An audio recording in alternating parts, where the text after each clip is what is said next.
Akbar TV.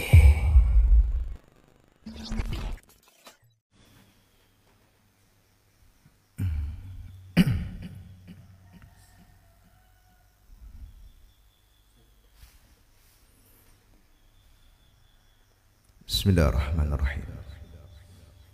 Assalamualaikum warahmatullahi wabarakatuh.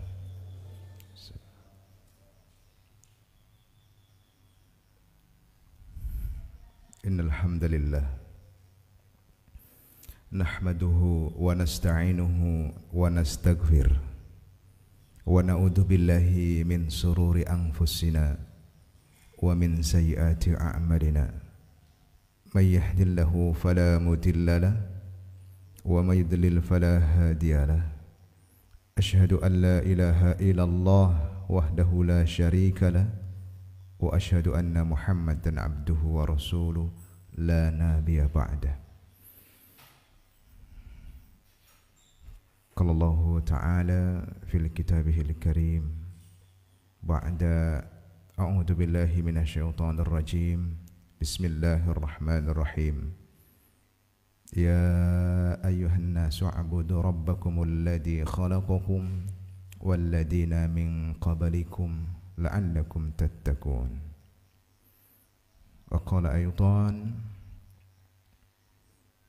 ya ayyuhalladzina amanu la tulhikum amwalukum wala auladukum an dzikrillah wa may yaf'al dzalik fa ulaika humul khasirun. Jamaah salat subuh yang dirahmati Allah Azza wa Jalla, di pagi ini di mana sebagian dari saudara-saudara kita masih tertidur pulas menikmati indahnya mimpi, menikmati nyenyaknya tidur sehingga dia melupakan panggilan Allah, melupakan kewajiban perintah Allah untuk melaksanakan sholat subuh. Mereka tidak berpikir bahwa tidur mereka adalah mati sementara. Itu pun ketika mereka terbangun dan ternyata masih bisa membuka mata mereka, mereka tetap tidak mengingat bahwa bonus dari mata yang saat ini Allah berikan kepada mereka secara gratis, bonus nyawa, nafas yang hari ini masih diberikan oleh Allah Azza wa Jalla secara gratis, tidak sadar bahwa kelak dimintakan pertanggungjawabannya atas apa yang telah dia gunakan. Semua harta yang kita miliki kelak di hari kiamat dipertanggungjawabkan, dari mulai yang besar sampai yang paling kecil. Ya. Olehnya pada subuh ini dengan judul tema hartamu adalah musuhmu, Allah Azza wa Jalla dalam surah Al-Munafiqun ayat 9 sebagaimana yang saya bacakan tadi. Ya ayyuhalladzina amanu, hai orang-orang yang beriman, la tulhikum, janganlah menjadikan lalai bagimu, bagi kita semua. Ini kasih sayang Allah kepada kita sehingga dari satu kitab yang terdiri dari 30 juz dalam Al-Quran, begitu banyak peringatan Allah untuk mengingatkan manusia. Itu berarti kasih sayang Allah kepada kita. Kalau Allah tidak punya rasa kasih sayang kepada kita, maka Allah biarkan kita terjerumus dengan harta-harta yang kita miliki, dengan anak-anak yang kita miliki. Tapi ternyata Allah tidak seperti itu. Allah maha segala sesuatu. Bahkan kadang kita sebagai yang diciptakan oleh Allah merasa seakan-akan kita ini yang mengatur Allah. Dari harta-harta yang kita miliki, kita berhak untuk melakukan apa saja walaupun itu melanggar perintah Allah Azza wa Jalla. Insyaallah kedudukan kita yang kalau kita zoom, kita saat ini duduk di majelis ini, kita tarik ke atas jarak 10 meter, seterusnya 100 meter, 1000 kaki dan seterusnya, ternyata kita tidak ada apa-apanya di sisi Allah. Apatah lagi kemudian yang kita dilihat dari kejauhan yang sangat jauh, tidak ada apa-apanya, kemudian kita merasa kuat dan bangga untuk melakukan maksiat kepada Allah dari harta-harta yang kita miliki. Makanya dalam surah Munafikun tadi ayat 9 Allah katakan, ya ayyuhalladzina amanu la tulhikum, janganlah menjadikan kalian lalai.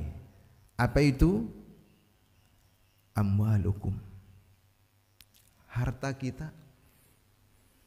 Harta yang kita simpan pada hakikatnya adalah musuh bagi kita ketika kita tidak manfaatkan di jalan Allah. Musuh bebuyutan yang parkir di rumah kita. Musuh yang akan membawa kita ke nerakanya Allah, yang dia ada di sekitar kita setiap hari bersama kita.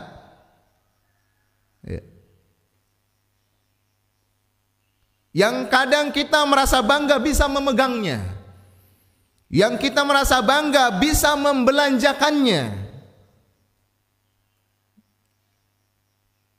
Padahal kalau kita belanjakan di jalan Allah, kebetulan masjid yang sama-sama kita cintai ini masih butuh banyak perbaikan-perbaikan untuk menunjang aktivitas dakwah di sini, menjadikan amal jariah kita yang ketika kita sedekahkan di jalan Allah tidak akan pernah habis.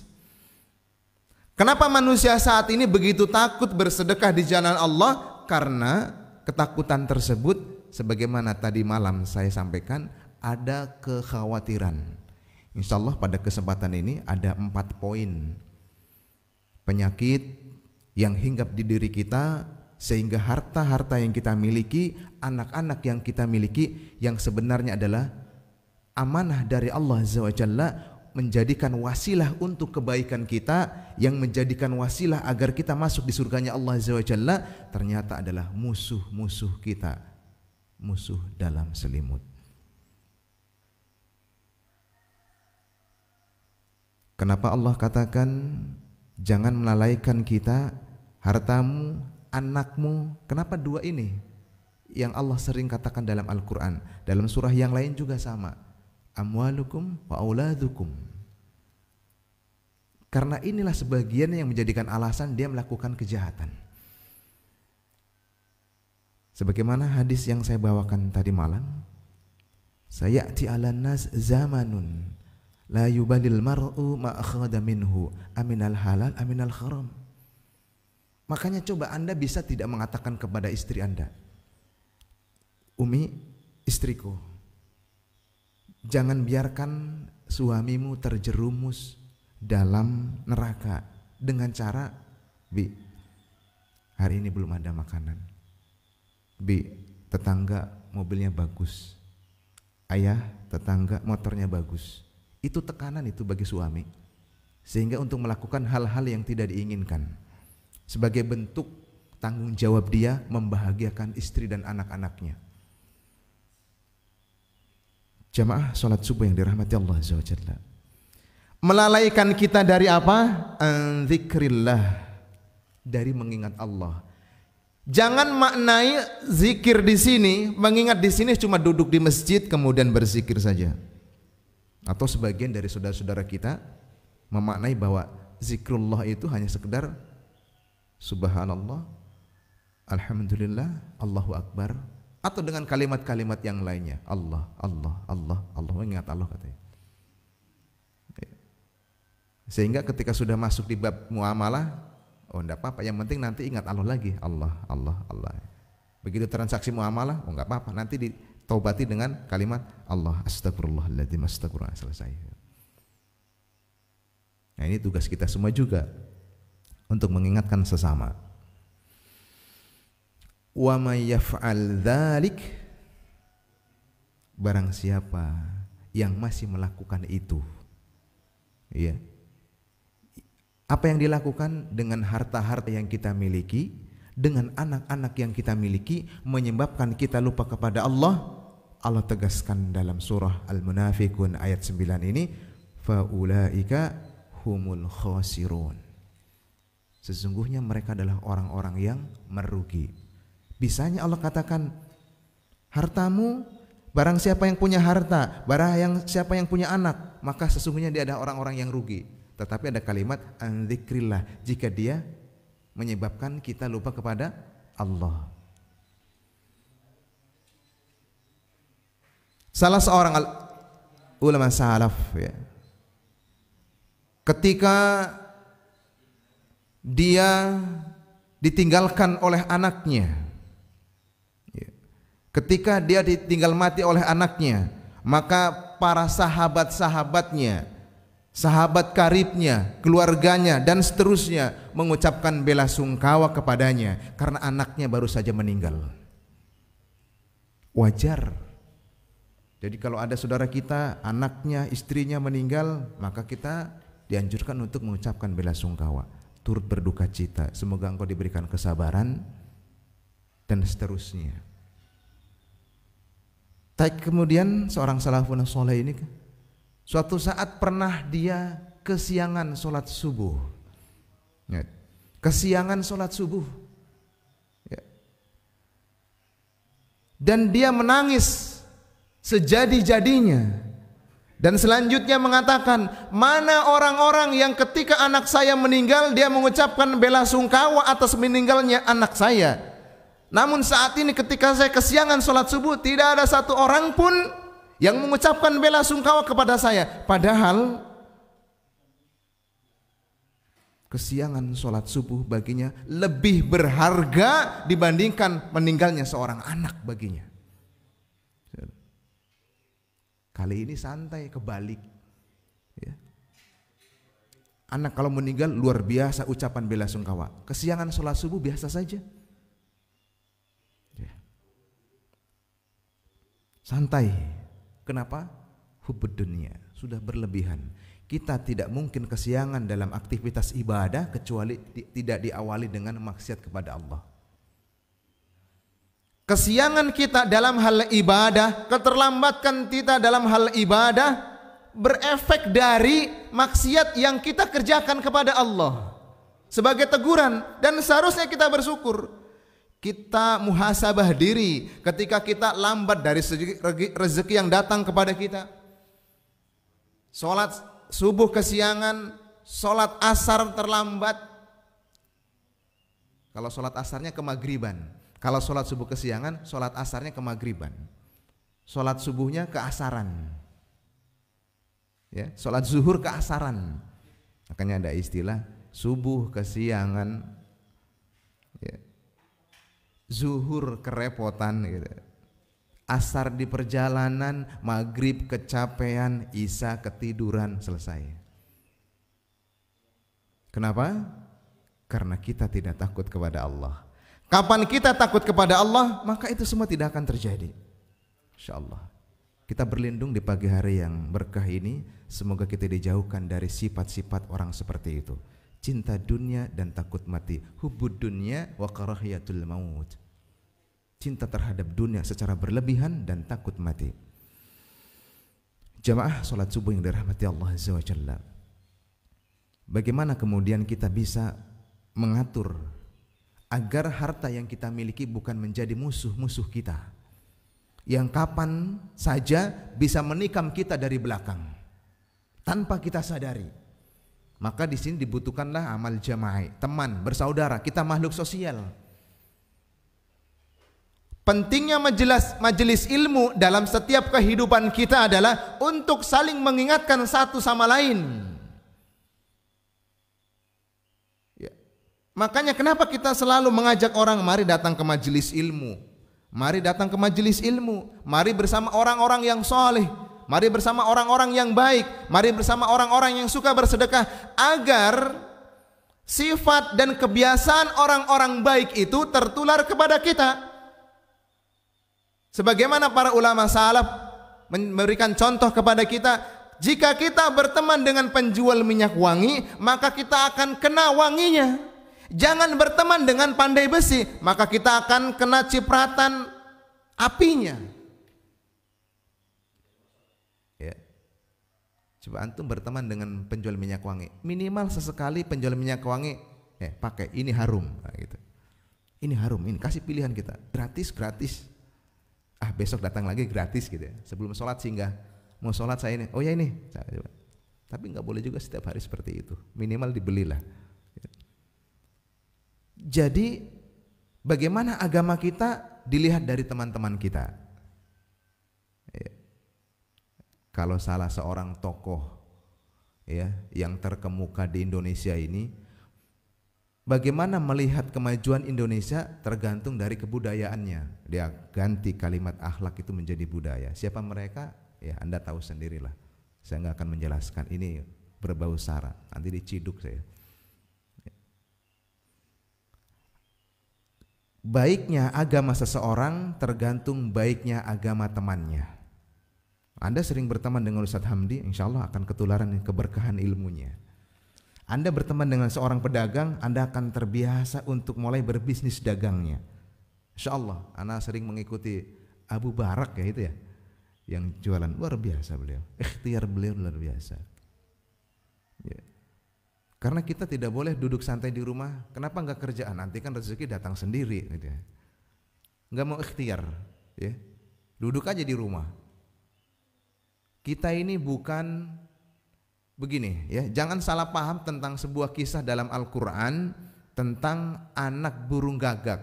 Anak burung gagak namanya apa ya? Dalam Al-Qur'an. Seekor anak burung gagak yang Allah jadikan contoh untuk manusia, sudah sunatullah, anak burung gagak ini ketika dilahirkan, maksud saya ketika menetas dari telurnya, bulunya berwarna putih. Dan sudah sunatullah, gagak ini warnanya hitam. Pernah lihat gagak warnanya putih? Itu burung kakatua, bukan gagak, jangan salah lihat ya. Burung gagak itu bulunya hitam. Tapi Allah takdirkan ketika dia menetaskan telurnya, anaknya bulunya berwarna putih. Sebenarnya sih bukan bulu, apa namanya istilahnya? Itu ayam kalau baru lahir kan ada bulu-bulu yang nantinya akan rontok gitu. Tidak tahu istilahnya apa. Warnanya putih. Dan sang induk dibuat kaget. Saya ini warnanya hitam, kenapa anak saya putih? Jangan-jangan bukan anak saya gitu kan. Iya, tapi jangan praktekkan dalam kehidupan sehari-hari ketika kita punya teman ya, kita punya saudara gitu, bapaknya hitam, anaknya putih, jangan-jangan bukan anakmu, nggak boleh bercanda begitu. Karena gen bisa jadi dari siapa saja, ya. Jadi kalau istri putih, suami hitam, hasil anaknya biasanya tengah-tengah, gitu kan. Atau kalau kuat gen istrinya, maka anaknya putih, gitu kan. Kalau gen suaminya lebih kuat, anaknya hitam, gitu kan. Jangan juga jadi gara-gara anaknya hitam, wah terlalu banyak gennya antum, gitu nggak boleh. Lagi-lagi masuk kepada saling memahami. Ya. Si anak gagak ini karena dia warnanya putih, maka sang induk dari burung gagak meninggalkannya. Karena anaknya putih tidak sama seperti dia. Jangan-jangan bukan anak saya. Dia tinggalkan. Tapi tidak ditinggalkan secara full. Dia akan perhatikan dari jauh, anaknya siapa dia, ada yang kasih makan gak dia. Dia tinggalkan dari jarak jauh. Masih baru menetas, tidak dikasih makan. Dia pantau dari jauh. Jadi mata-mata. Kalau dalam kebencanaan, asesmen dari jauh. Dilihat. Itu burung gagak nggak pernah di atas rumah sarangnya, Pak. Nggak pernah di atas rumah. Itu kalau sudah ada burung gagak sarangnya di atas rumah, burung gagak modern, gitu ya. Apalagi kalau salah masuk di sarang walet, wah salah dia. Ya. Jauh dia, di tangkai yang jauh dia, yang tinggi, yang tidak ada di sekitarnya. Dia biasanya hanya satu tangkai, kemudian bikin sarang di atasnya. Dari jauh dia lihat. Pokoknya dia lihat nanti warnanya jadi hitam baru dia datangi. Berapa hari itu?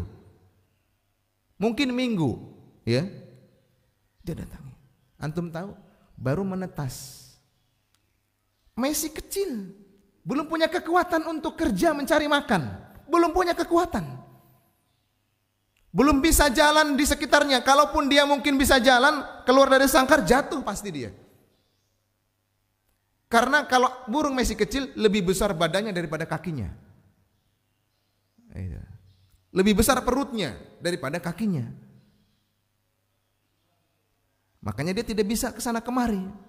Jadi kalau hari ini ada orang yang besar perutnya, banyak-banyak olahraga. Jangan juga naik sepeda supaya kecil perut singgahnya di nasi kuning. Nah, lain lagi ceritanya. Ya. Allah berikan rezeki kepada burung gagak itu. Perhatikan ini, Allah berikan rezeki. Ya. Dia tidak ada yang kasih makan. Ibunya, induknya, dia tinggalkan dari jarak jauh, dia perhatikan. Anak burung gagak belum bisa bekerja, belum bisa cari makan untuk dirinya sendiri, dia hanya menunggu rezeki dari Allah. Apa itu? Allah ciptakan aroma dari badan anak burung gagak ini tercium radius sampai dengan 20-30 meter di sekitarnya. Radius dari baunya anak burung gagak ini. Dan Allah ciptakan bau dari anak burung gagak ini adalah bau yang disukai oleh ulat. Masya Allah. Ulat datang pelan-pelan mencium aroma bau tersebut. Datang. Kan kalau sangkar kan begini. Datang dia. Itu ada ulat yang kalau jalan begini. Gini. Gitu. Itu ulat-ulat begitu. Datang mendatangi anak burung gagak. Datang sampai, karena badannya bau, jadi aroma yang tercium sampai radius berapa meter itu. Nah kalau kita nggak bisa mencium Pak, beda penciuman kita. Ya. Datang, dia mengitari di samping, di seputaran anak burung gagak, dan anak burung gagak begitu lewat di depannya, dia makan. Ada lagi makan, dan setiap hari seperti itu. Allah kirimkan rezeki kepadanya. Hewan ini, burung, nggak bisa kerja, nggak punya pikiran. Kita manusia, kaki kuat, tangan kuat, nggak mau kerja, maunya duduk santai di rumah. Na'udzubillah, subhanallah. Walaupun pasti ada rezeki, ada, tapi jangan maknai rezeki satu saja. Rezeki itu jangan maknai pekerjaan saja.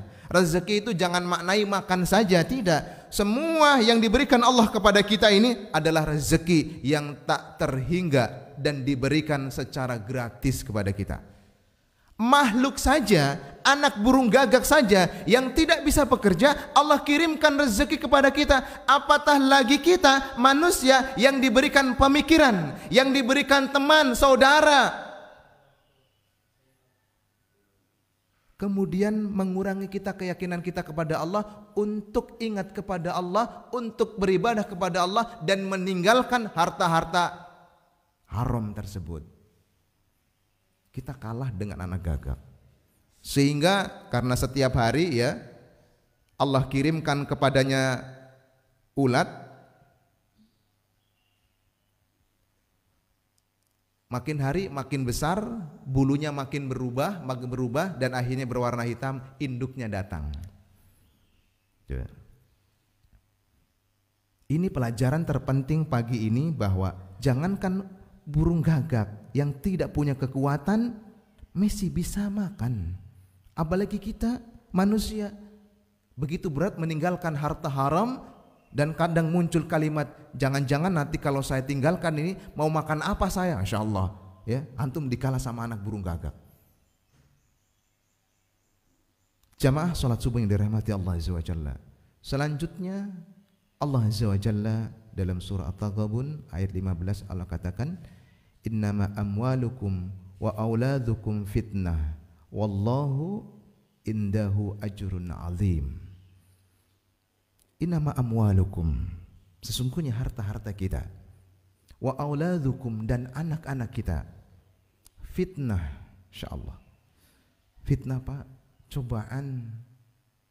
Kira-kira kalau saya berikan harta kepadanya, kalau Allah berikan harta kepadanya, kalau Allah berikan anak kepadanya, membuat dia lalai terhadap agama ini? Tidak.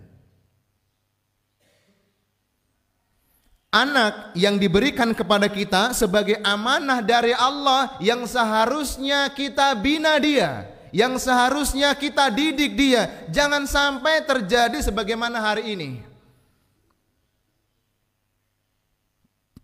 Kita suami istri, yang selanjutnya istri kita melahirkan dari rahimnya seorang anak dari keturunan kita, dilahirkan oleh istri kita, dibesarkan, dimakasih makan oleh kita, tapi selanjutnya dididik oleh handphone.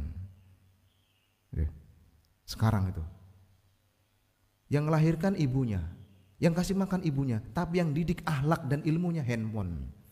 Coba Anda perhatikan saat ini, anak-anak saudara-saudara kita, anak-anak teman-teman kita, handphone mainannya Pak, game. Itulah cara didik modern. Sehingga jangan kaget, nah mandi dulu, nantilah gitu kan, handphone aktif. Sadar kita enggak kalau dia sedang dirusak? Sadar enggak kita kalau dia sedang dididik handphone? Sadar enggak kita bahwa kita sedang ghazul fikri? Sadar kita enggak seperti itu? Enggak sadar. Ustadz, ini masalahnya masa pandemi COVID, sekolah aja online Ustadz, kan harus pakai handphone. Dulu siswa dilarang bawa handphone, sekarang siswa harus bawa handphone. Dulu dilarang Pak, sekolah bawa handphone nggak boleh. Sekarang kalau nggak punya handphone nggak sekolah malah, karena sekolahnya online.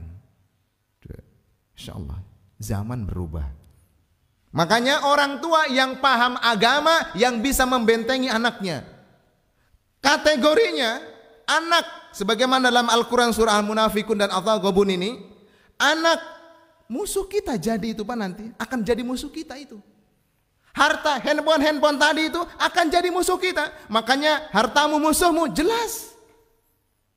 Kalau kita biarkan anak-anak kita, kalau kita biarkan harta-harta kita dikasih biar seperti itu, maka dia akan menjadi musuh-musuh berbahaya bagi kita.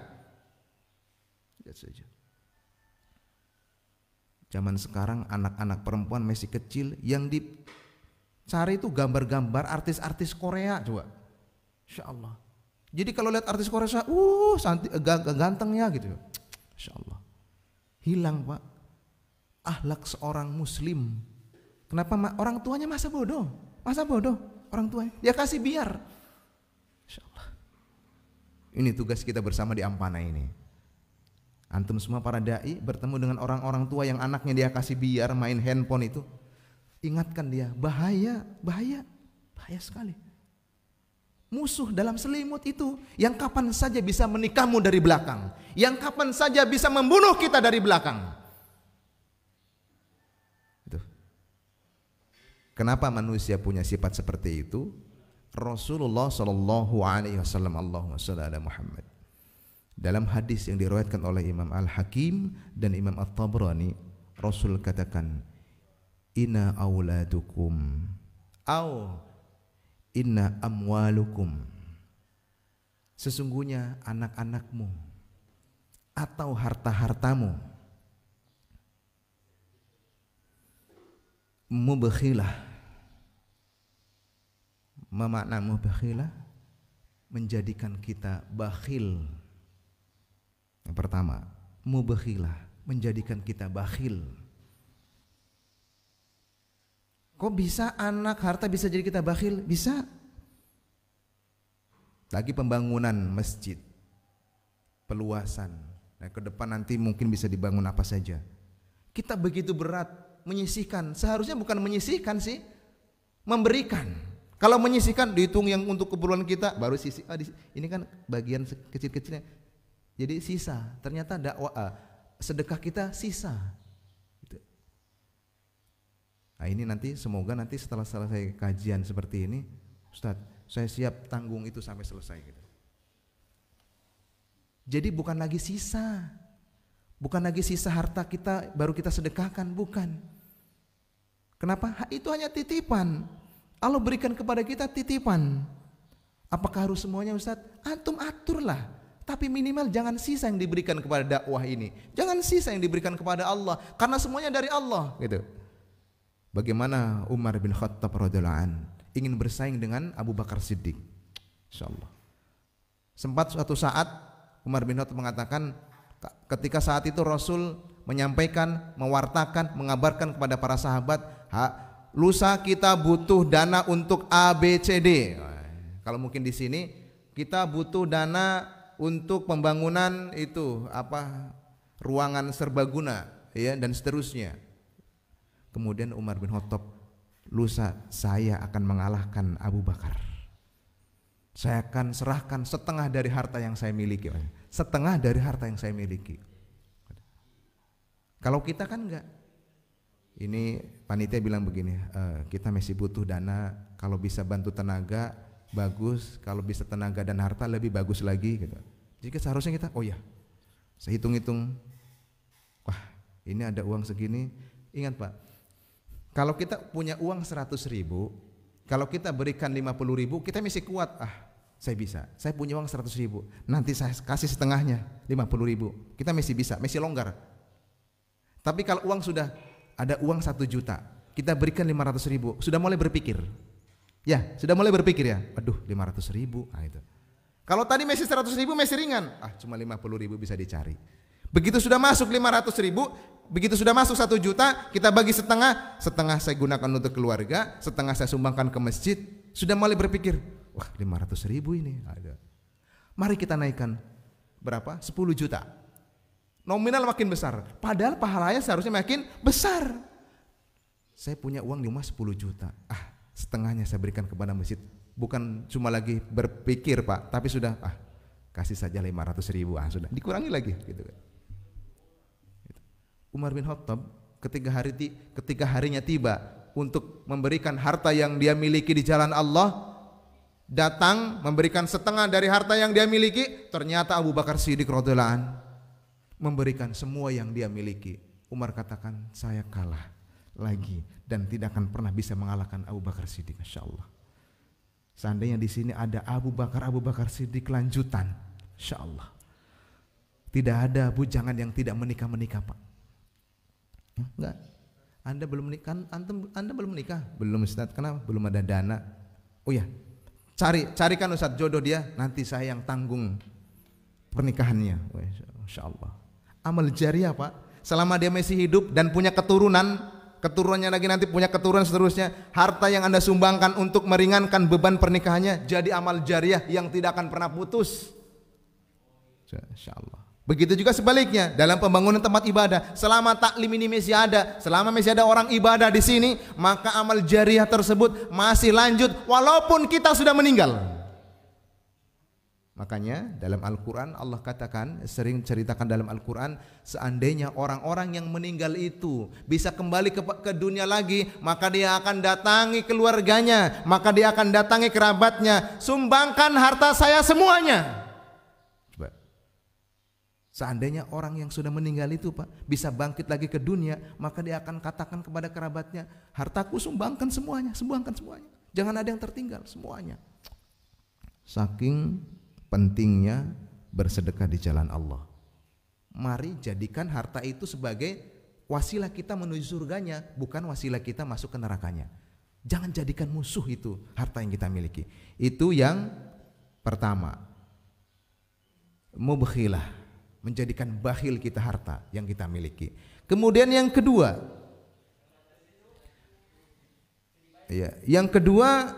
mujbinah. Apa itu? Sifat yang menjadikan seseorang menjadi pengecut. Jadi pengecut. Saking banyaknya harta yang kita miliki, saking bagusnya motor yang kita miliki, saking kerennya mobil yang kita miliki, menjadikan kita pengecut. Takut, pengecut. Bagaimana sifat pengecut? Nanti kalau saya kasih segini, bagaimana nanti? Atau jangan-jangan istri minta dibelikan A, B, C, D. Janganlah. Jadi kalau pas ada lihat pembangunan, ada lihat orang membutuhkan, ada orang sakit, apa semua, dia jadi pengecut, takut. Kalau saya berikan ini, tidak jadi. Serencanakan beli mobil gitu kan, atau ini juga salah satu penyakit orang yang punya hutang dalam hal leasing atau kredit motor, baik motor ataupun mobil. 1 bulan dia harus baca 1 bulan dia harus bayar 5 juta. 1 bulan dia harus bayar 2 juta atau 1 juta. Setiap bulan di tanggal 15 dia harus bayar. Tanggal 14 uangnya, kalau dia per bulan, katakanlah uang yang harus dia bayar 1 bulan itu 2 juta. Harus dibayar tanggal 15. Tanggal 14 uangnya baru terkumpul 3.500.000. Yang harus dia bayar 4 juta, kurang 500.000 lagi nih untuk dibayarkan kepada leasing, kredit dan seterusnya. Tiba-tiba datang orang yang butuh. Datang orang yang butuh. Pak Ustadz, akhi, saudaraku, si fulan dan seterusnya. Saya butuh sekali ya untuk biaya berobat dan seterusnya. Dia sudah perhitungan, kurang 500.000 lagi nih untuk, kalau saya kasih pinjam 500.000 lagi kurang 1 juta, sedangkan 500.000 saja saya masih susah ini, bagaimana kalau 1 juta? Maka muncul jawaban, afwan, mohon maaf, saya lagi tidak ada uang. Bohong lagi. Ataupun kadang dia bilang saya ada uang, saya ada sebenarnya uang, cuma mau saya pakai untuk bayar cicilan saya, kurang 500.000 ini. Kan jadi nggak enak juga orang yang mau pinjam. Oh ya nggak apa-apa gitu. Coba kebaikan datang kepadanya, ingat, kebaikan datang kepadanya langsung dia tolak. Mohon maaf, belum bisa gitu. Padahal jelas ayat-ayat Al-Quran, jelas hadis-hadis Rasul, ketika kita memberikan bantuan kepada seseorang yang membutuhkan, akan Allah lipat gandakan. Akan Allah lipat gandakan. Mana keyakinan itu coba? Mana keyakinan itu? Katanya kita beriman, kita yakin rezeki dari Allah, tapi baru masalah seperti itu kita sudah takut. Berarti kita pengecut. Sifat pengecut ternyata ada di diri kita masing-masing. Bukan pengecut perang saja, tidak. Rupanya dalam hal harta kita juga pengecut. Takut ketika harta kita sumbangkan di jalan Allah.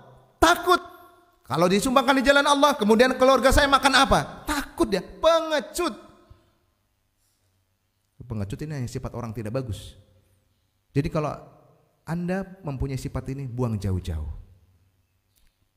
Dan sifat ini muncul dari harta dan anak-anak yang kita miliki. Sifat ini muncul dari harta yang kita miliki. Itu yang kedua. Kemudian yang ketiga, ya, mujhilah atau jahil, terlihat bodoh. Terlihat bodoh di sisi kita, ya. Kenapa bisa terlihat bodoh? Kita orang terdidik, ya. Kita orang terdidik, mungkin sekolahnya sampai S1, S2, S3, ya. Minimal tamat SMA, minimal kita sudah pernah belajar di bangku pendidikan. Tetapi kenapa kita merasa bodoh? Hitung-hitungan matematika kita, matematika dunia saja.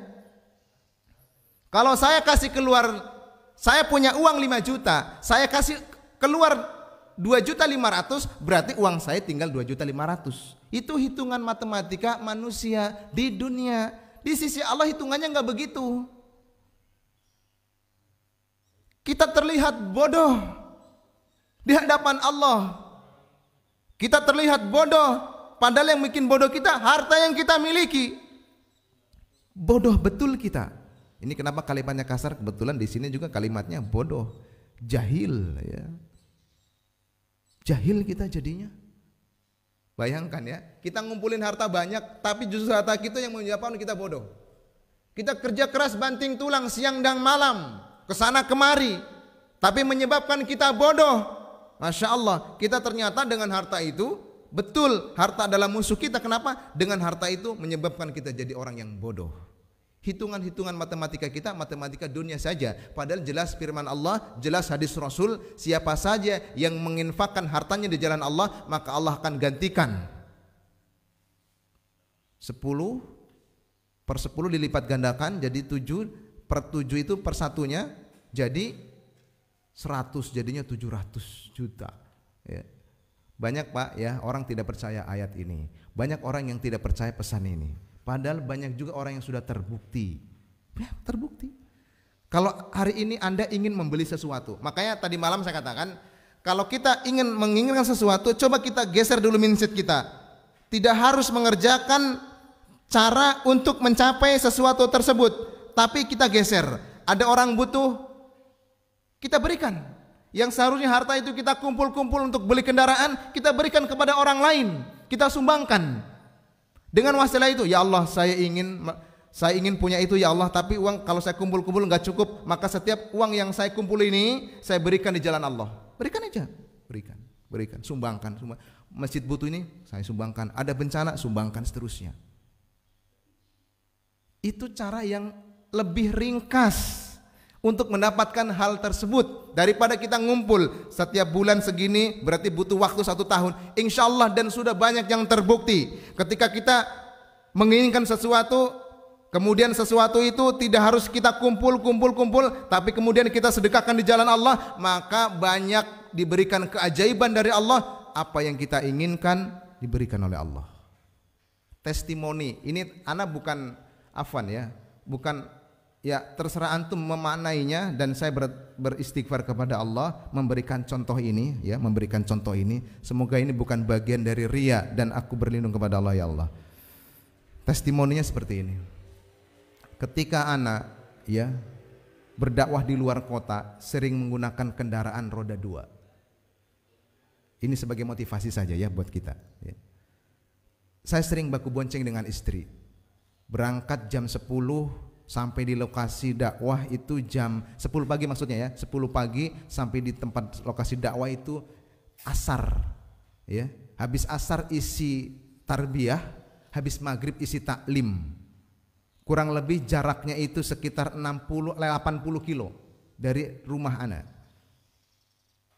Isi taklim malamnya sampai isya, sampai jam 9 tanya jawab, anak pulang jam 10 malam. Sampai di rumah kadang jam 1, jam 2 malam, bawa anak, bawa istri. Kadang kehujanan di jalan, kadang kepanasan di jalan. Sehingga saking tidak kuatnya istri saat itu kemudian mengatakan kepada anak, "Bi, bagus kita punya mobil. Kita kumpul uang yuk untuk beli mobil." Anak katakan waktu itu, "Gak bisa kita. Mobil itu harganya besar, tinggi. Motor aja kita susah untuk dapatkan, dan alhamdulillah kita dapat. Kalau mengumpul uang untuk beli mobil, kita nggak bisa. Yang untuk sehari-hari saja kita bisakan ABCD saja. Bagaimana kalau kita ngumpul mobil dengan harga seperti itu, kemudian kita mengumpul, nggak bisa." Jadi waktu itu anak katakan kepada istri anak, minta sama Allah, sekarang kita fokus saja berdakwah. Tetap tanamkan bahwa saya ingin punya mobil agar dakwah ini dipermudah. Tapi kita fokus saja dakwah. Jadi maksud saya, tujuan kita ingin A, geser sedikit. Tujuannya tetap sama, tapi ikhtiar untuk kesananya coba geser sedikit dengan dakwah di jalan Allah. Saat itu tetap saya punya keinginan ingin punya kendaraan roda 4 untuk memudahkan dakwah agar tidak kehujanan dan kepanasan. Kalau mau dikumpul-kumpul mungkin butuh waktu 1, 2, 3, 4, 5 tahun karena memang saya ini pengangguran. Kalau ditanya Ustadz kerjanya apa? Pengangguran memang. Pengangguran yang menyibukkan diri. Seperti itu. Kalau kita kalau anak waktu itu mengumpulkan mungkin butuh waktu tahunan, masya Allah. Dalam tahun pertama, ingat, dalam tahun pertama, anak sudah tidak fokus ingin punya mobil, nggak fokus. Tapi sudah ada terdetik di dalam hati ini, ya, keinginan itu. Tapi saya fokus di dakwah di tahun pertama. Tiba-tiba saya bertemu dengan salah seorang kepala perusahaan BUMN di Palu. Saya tidak sebut namanya. Saya tidak sebut perusahaannya. Di Palu. Dia sering nonton kajian saya di YouTube. Ya, di YouTube. Kemudian saya bertemu dengan beliau, saya diundang ke rumahnya untuk isi kajian. Alhamdulillah, karyawan semuanya ada di situ isi kajian. Karyawan pulang, kemudian pemilik itu mengatakan, Pak Ustadz nanti pulangnya belakangan ya. Oh iya, siap, insya Allah. Orang semua pada pulang, kita akhirnya, Pak Ustadz kita masuk ke ruang tamu ya. Duduk di ruang tamu. Setelah duduk, anak sama istri waktu itu, kemudian si fulan ini, masya Allah, saya kalau ingat dia, insya Allah, ya Allah terima kasih, semoga dimudahkan segala urusannya. Kemudian beliau, Pak Ustadz, saya bernazar, saya punya mobil Pak Ustadz, saya punya mobil, tapi mobil itu saya pakai, tapi saya punya tanah di sini, Ini sertifikatnya, dia keluarkan. Ini sertifikatnya. Saya kasih sama Pak Ustadz. Silakan Pak Ustadz jual tanahnya, belikan kendaraan roda 4. Saya di situ waktu itu bilang, Masya Allah, terlalu besar, jangan begitu. Tidak Pak Ustadz, saya sudah bernazar, ini istri saya jadi saksi. Saya akan berikan dan saya akan lupakan, Insya Allah. Akhirnya diberikan saat itu. Awalnya saya menolak, tapi karena beliau memaksa, saya ambil. Dan saya jual tanah itu, dan inilah mobil itu. Anak pakai kesana kemari. Jadi mari kita rubah mindset saya. Mari kita rubah mindset kita. Ketika kita menginginkan sesuatu, jangan terlalu fokus ke ikhtiar untuk mencapai sesuatu tersebut. Mari kita berdakwah di jalan Allah.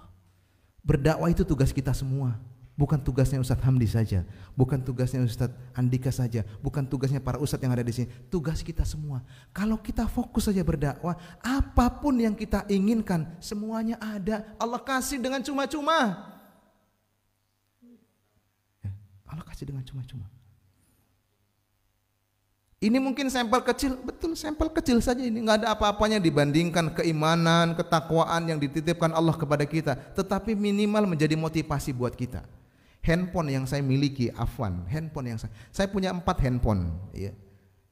Semuanya tidak saya beli, dikasih orang. Sebenarnya. Ini bagaimana kita mengasah agar harta-harta yang kita miliki ini bukan menjadi musuh kita, tetapi menjadi teman-teman kita, bahkan menjadi wasilah kita untuk mendekatkan diri kepada Allah. Yang terakhir, sudah siang ini, yang terakhir Rasul katakan, jangan sampai harta yang kita miliki menjadi muhzinah. Ma makna muhzinah? Merasa la tahzan, ya. Merasa sedih, kalau Rasul katakan la tahzan innallaha ma'ana. Merasa sedih, harta yang kita miliki jangan sampai membuat kita sedih. Kenapa bisa? Begitu kita keluarkan. Nah, biasanya Ustadz Andika setelah selesai taklim mengumumkan, alhamdulillah kita A, B, C, D dan kita lagi butuh pembangunan, sedekahkan. Tapi setelah disedekahkan jangan, aduh kenapa saya kasih tadi ya, gitu. Kan kadang kita dalam posisi contoh, makanya kadang ada apa istilahnya itu, dilelang, bukan lelang kayak lelang-lelang yang dilarang Allah, enggak ya, maksud anak itu kadang ini kita butuh uang sekitar 10 juta, biasa ada yang mengawali, antum berapa? Saya 1 juta, gitu kan. Antum berapa? Saya 1 juta. Kan biasanya orang kalau sudah baku tunjuk, dia akan tertekan itu. Wah, saya nggak enak kalau mau bilang ini, gitu kan? Pasti saya akan bilang, contoh, kita terlihat rumah kita bagus, ya, rumah kita bagus, motor kita bagus. Yang ihwa lain, yang orang lain, yang motornya sedang-sedang, rumahnya sedang-sedang, dia tiba-tiba bilang saya 1 juta. Kan kalau kita di sampingnya, masa kita mau bilang saya 100.000, kan nggak enak, gitu kan? Minimal saya harus ada di atasnya, kan begitu. Nah, setelah bilang, aduh dia bilang 1 juta, aduh bagaimana ya, saya 1.500.000, sambil berpikir, aduh bagaimana sudah nanti pamit sama istri, uang saya kasih keluar ini, gitu. Akhirnya muncul rasa menyesal dan muncul rasa sedih. Aduh, saya tidak 2 kali taklim di sini lah.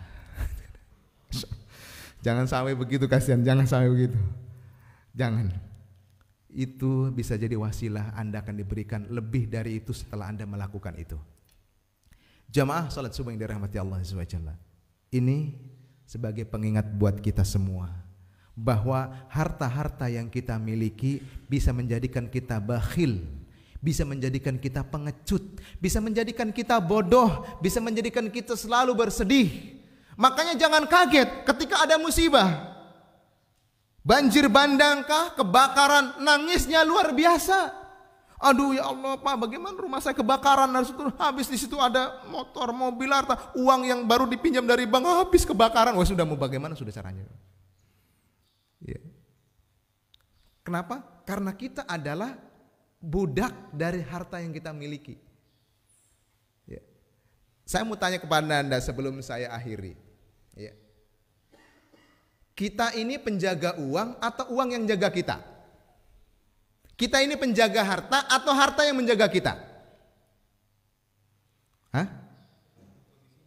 Kenapa? Tergantung kondisinya. Wah, luar biasa jawabannya.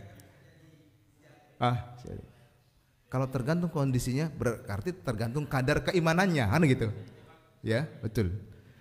Kapan keyakinan kita kepada Allah full 100%, maka harta yang menjaga kita sebenarnya. Kalau kita imbas dengan ilmu, kalau kita mempunyai ilmu, ilmu yang menjaga kita. Tapi kalau kita punya harta, kita yang menjaga harta. Maka ketika kita punya harta harus dibarengi dengan ilmu. Ilmu apa? Ilmu agama. Agar harta yang kita miliki bisa kita atur cara pengeluarannya, cara penggunaannya, cara mencarinya dengan ilmu. Dan ilmu itu adalah ilmu muamalah yang dibarengi dengan ilmu tauhid dan ilmu ibadah. Orang yang tidak kuat tauhidnya, orang yang tidak paham bagaimana cara bermuamalah, maka harta yang dia miliki, harta yang dia cari adalah dengan cara yang dilarang oleh Allah, sehingga selanjutnya harta itu kita yang jaga.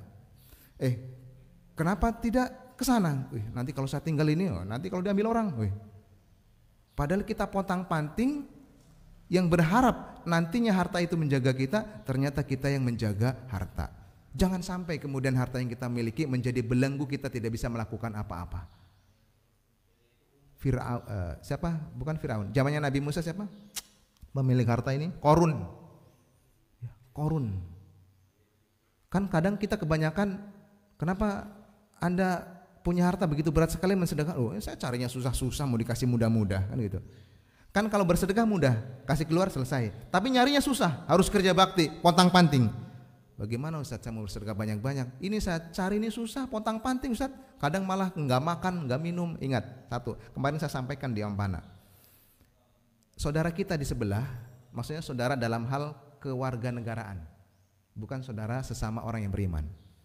Saudara kita yang sama-sama berada di negara Indonesia ini, mungkin di sini mungkin banyak. Itu mempunyai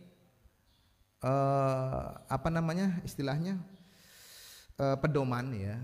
Pedoman bahwa kalau saya punya uang untuk beli motor, maka saya akan beli sepeda. Ya, saya tidak sebutkan ras dan sukunya ya. Kalau saya punya uang untuk bisa beli motor, saya akan beli sepeda. Kalau saya punya uang bisa untuk beli mobil, saya akan beli motor. Siapa mereka? Ada di sekitaran. Biasanya orang yang menguasai ekonomi di sini. Itu prinsip mereka seperti itu. Beda dengan kita, Pak. Padahal agama kita agama yang benar dan diajarkan bagaimana caranya qanaah, bagaimana caranya tawadhu, bagaimana caranya iri dan seterusnya. Kalau kita beda. Kalau saya punya uang bisa beli motor, maka saya beli motor, kan gitu. Beli motor itu gampang, beli mobil itu gampang. Yang susah apanya? Biayanya, Pak. Beli mobil gampang, beli mobil. Biaya perawatannya yang mahal. Mereka berpikir sampai ke sana. Makanya jangan kaget, mereka itu Masya Allah, dari segi baju saja kadang kesana kemari cuma pakai baju yang bonus dari ban motor, gitu kan. Besok hari ini pakai ban mobil merek Dunlop, besok pakai kaos ban mobil merek GT Radial. Begitu itu aja gitu. Beda dengan kita kan. Ini kita berbicara dunia ya, bukan berbicara agama ya, berbicara dunia. Cuman mereka punya prinsip yang sangat luar biasa. Irit terhadap harta yang dia miliki, jelas cara penggunaannya dan mampu mengumpulkannya.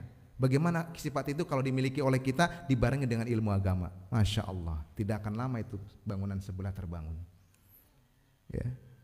Anak kenapa tunjuknya ke sana terus ya? Kebetulan yang anak lihat cuma itu. Yang lainnya mungkin anak nggak lihat. Ya. Jemaah salat subuh yang dirahmati Allah SWT. Waktu menunjukkan jam 6:15. Maka alhamdulillah kita dipertemukan oleh Allah Azza wa Jalla, saling mengingatkan satu sama lain. Mari harta-harta yang kita miliki jadikan teman untuk sampai di surganya, jangan jadikan teman untuk sampai di nerakanya. Jadikan harta-harta yang kita miliki sebagai teman-teman kita, bukan musuh-musuh kita. Satu musuh terlalu banyak, 1000 teman terlalu sedikit. Satu musuh terlalu banyak, 1000 teman terlalu sedikit. Maka mari cari teman, jangan cari musuh. Dan harta-harta yang kita miliki, mari jadikan teman-teman kita, jangan jadikan musuh-musuh kita. Semoga Allah Azza wa Jalla di pagi yang penuh berkah ini mengistiqomahkan langkah-langkah kita dalam menapaki mencari rezeki ini untuk keluarga kita, untuk anak kita, sehingga kita menjadi atau mendapatkan rezeki yang halal untuk keluarga kita, untuk anak kita, sehingga anak-anak kita menjadi generasi penerus yang nantinya menjadi pejuang-pejuang dalam Islam ini, menjadi generasi penerus. Siapa bapaknya? Si Fulan, Masya Allah, karena kita kasih makan dengan harta yang halal, bukan dari harta yang haram. Demikian, kurang lebihnya mohon maaf. Kebenaran hanya datang dari Allah Azza wa Jalla, dan kesalahan dari diri ana sendiri. Saya beristighfar kepada Allah, astagfirullahaladzim, astagfirullahaladzim. Semoga semua yang saya ucapkan jika kesalahan Allah ampuni. Demikian yang bisa saya sampaikan. Assalamualaikum warahmatullahi wabarakatuh.